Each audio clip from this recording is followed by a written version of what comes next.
We just finished this morning. Now, what you're seeing here, this bright yellow, is not because we're color coordinating. It's just because this is a really heavy plastic, 15 mil plastic made by Stego, and the point behind it. Here's a little piece. You can see it here, how thick and tough it is. So we put a nice bed of sand underneath here so that now we can finish off. Everything else is above this. All of our electrical work and a little bit of air conditioning, drains, whatnot will go on top of this. But the whole point of this is for this part of the year, a problem in Costa Rica is weeping, where moisture in the ground will come and weep up through the floor and create basically wet spots. So that's what we do to trap all of that underneath. Now each of these rolls are 14 feet wide. There's this super sticky red tape that goes onto those joints. And then where we've done a perforation here with our plumbing tubes and whatever it is we're perforating that, we get this here, the super sticky black tar that seals all those off. This one, well, that's actually outside the house. This is a wall here. Anyway, so all of the plumbing is being done, and these are all for our PEX lines that basically are dedicated line coming through here, so that if there's ever a problem with a line, you don't have to worry about a concrete floor. You can. This cheap plastic tube is just used as a sleeve for the real PEX to travel through, and also another series of these tubes here that's now all hidden underground is the gas network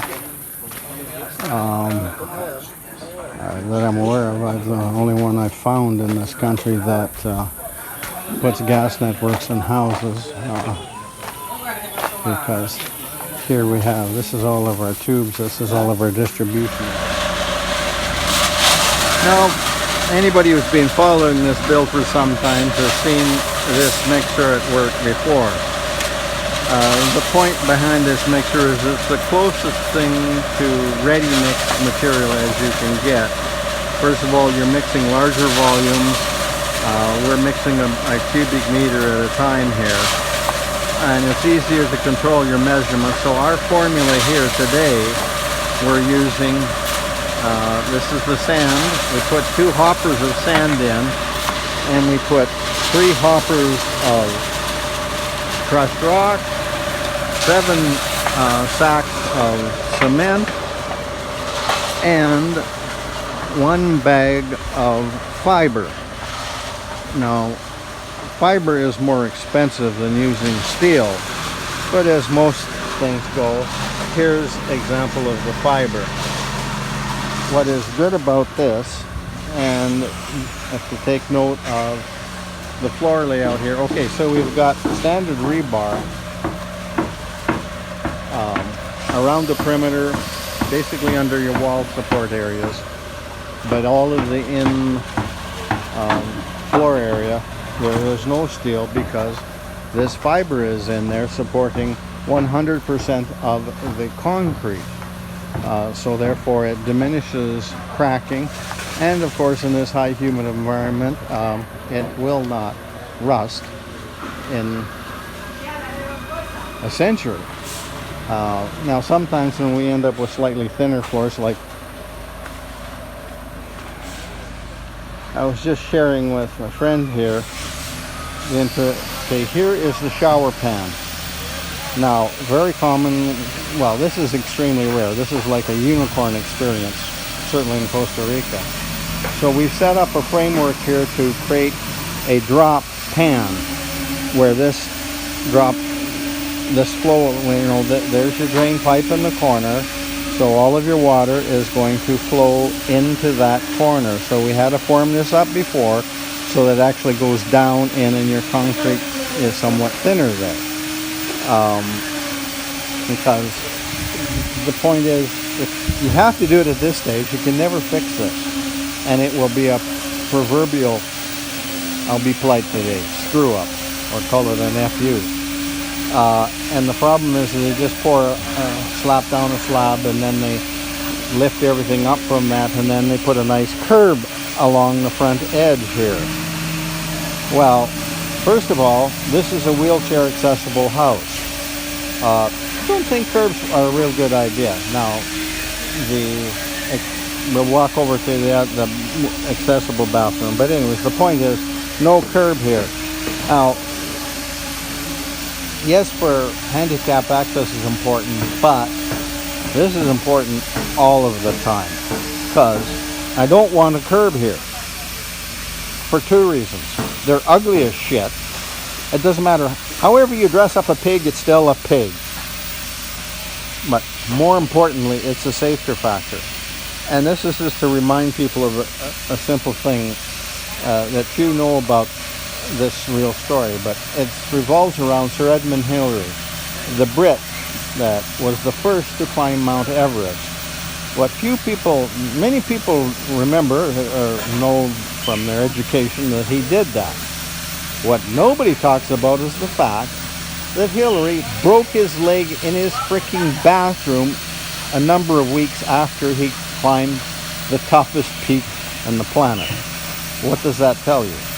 It tells you the bathroom is the most dangerous home in the building. So wherever we can take out stuff that causes accidents, somebody wipes out in a shower, has a curve, falls down, and has a nice concrete curve on the back of their neck, and they end up either quadro or paraplegic the rest of their life. Not a good plan for the sake of just simply not having a plan. Anyways, but it's very critical. This has to be part of the plan to begin with when the floor is done.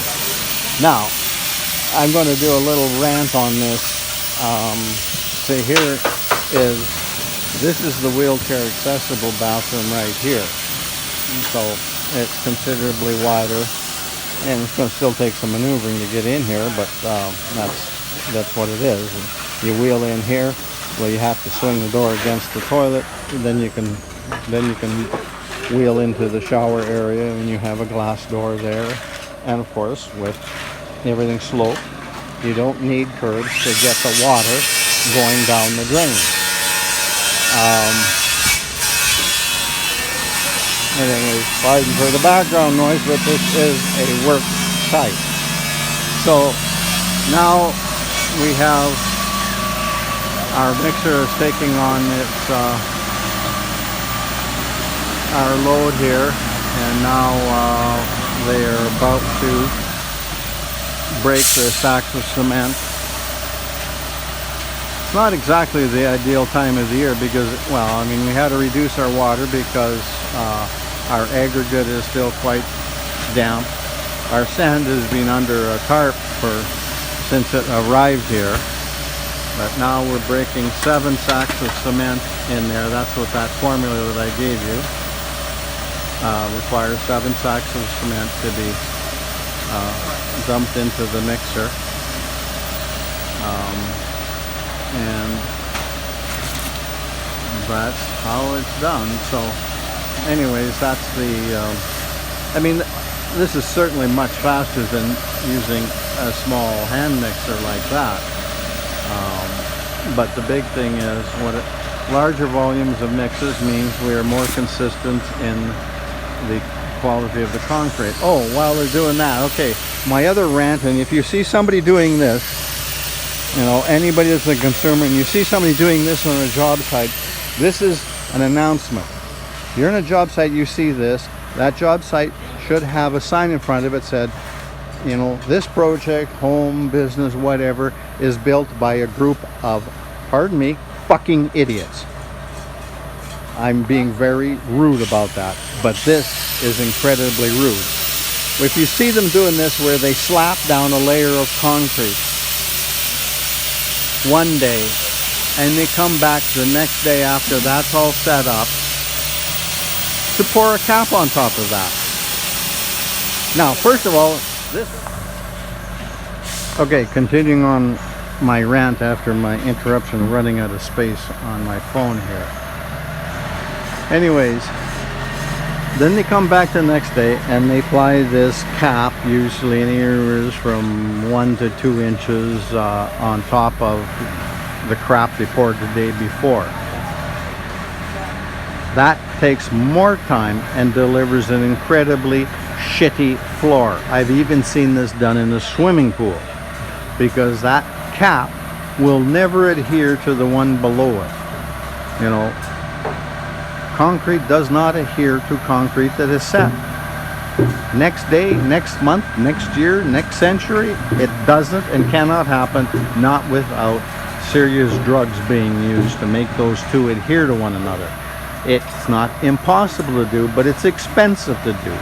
So then on a regular house floor like this one, that would be astoundingly stupid that you're going to spend more money to do something that's fundamentally dumb as shit. You know, I'm not being polite, and if anybody with real thin skin, you're in the wrong bloody channel. But I mean, that is something that I'm calling out. Anybody who does this is automatically categorized to being a clown. Now, okay, enough of that rant, but anybody who is watching crews at work or job sites, you see that going on, well then you know it's a bunch of clowns. Professionals do not do that. Okay, this was our first dump. This is a meter we placed in here, 15 minutes ago, so we've already basically got that in place. Now back to our mix that was coming in. This is now basically sitting there mixing it up well, and obviously we need it mixed well because we want that fiber to spread through the entire batch so that there's nothing that doesn't have fiber in it. And I'll say, this fiber for this job probably runs, I didn't even do a cost comparison, about $500 more. So my example is, if you're talking about a real high quality floor, this is a critical essence. And for those who may know something about Costa Rica, you don't buy the fiber from Incaco. That is junk, it's hair, it's not fiber. Because what you need is, to get a good look at it, you need something simple as light. You can see this fiber is, these bundles are about 4 centimeters, an inch and a half long in general, and it's structural fiber. If it's the thickness of a hair, that is not a structural fiber. But most of the territories sell the product from Incaco, and it can only be described as crap. And they're tiny little packages. Like for here, we've got 38 kilograms of fiber to do this whole slab. Now there's just right there is that's 21 bags, and we have 38 in total. Anyways, okay, so our mud, and we had a pretty good dose of rain last night, so needless to say, we're dealing with mud today.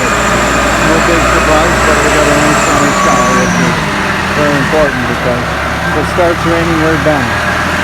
I mean, a light rain now we can continue on, but if it's moderate to heavy, we're done. Because even though we got all of our tarps up here to protect the slab, I can't very well tarp and protect the access and all of the aggregate. So if this does a big change on us later in the day, we're done. And it's another advantage of the fiber is that if we do a break in the floor, we can continue on the next day without any repercussions or if that becomes the case, we'll try to come to the end of the section and deal with that. So, like, for example, the idea would be minimum production today would get us up to this point here, and leave a bunch more for the next day. You know, it's not like when we made the swimming pool, that's a different ballgame. You start that, there's no stopping. It was done in January, so rain was not a concern, and 4 of our flooring pilings ended at 3:30 in the morning, so you keep going until the work doesn't stop until the job is done. Anyway, so we have a chute set up here because right now, of course, we started in the least accessible part of the floor to get started with.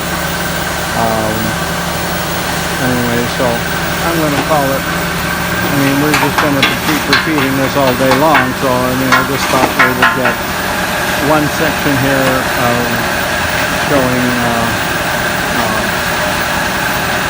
a concrete pour in action and what and how we do it with a mixture. Fortunately, we're just sneaking in right beside the mixer. 2 feet over from the mixer is the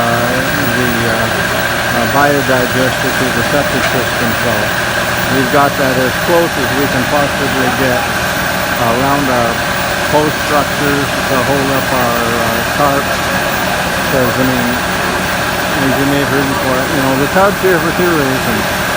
Sun. Right now we do not want sun on this concrete. Technically you never want sun on concrete if it's at all avoidable. But obviously later on, having rain on the concrete is not desirable either, because if we're still finished, if it starts pouring rain, we're still finishing it, we can continue on, we finish it, we got no problem. But anyway, so here's batch number 2 of the day coming in.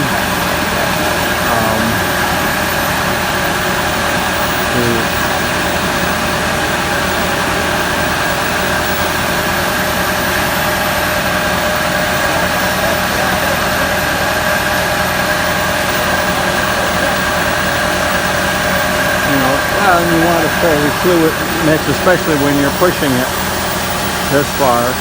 And we have, this is a 12 centimeter, 4.5 inch slab. And if you look closely, you can see all of the little fibers sticking up out of the floor. Quite obvious that it is there and was in the mix. Anyway, so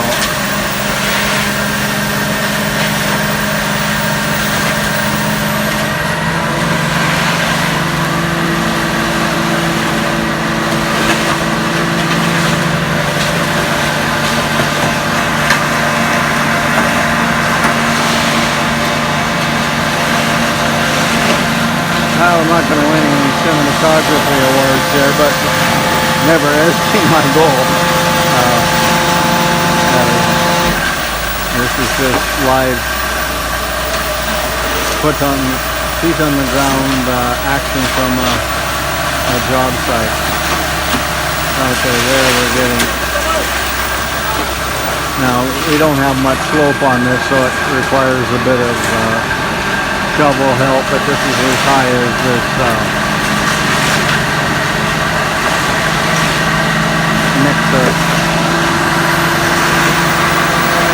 works at. Anyway, hope you found some tidbits in this section, and I think we're going to sign off and have a nice rest of the day at the beach.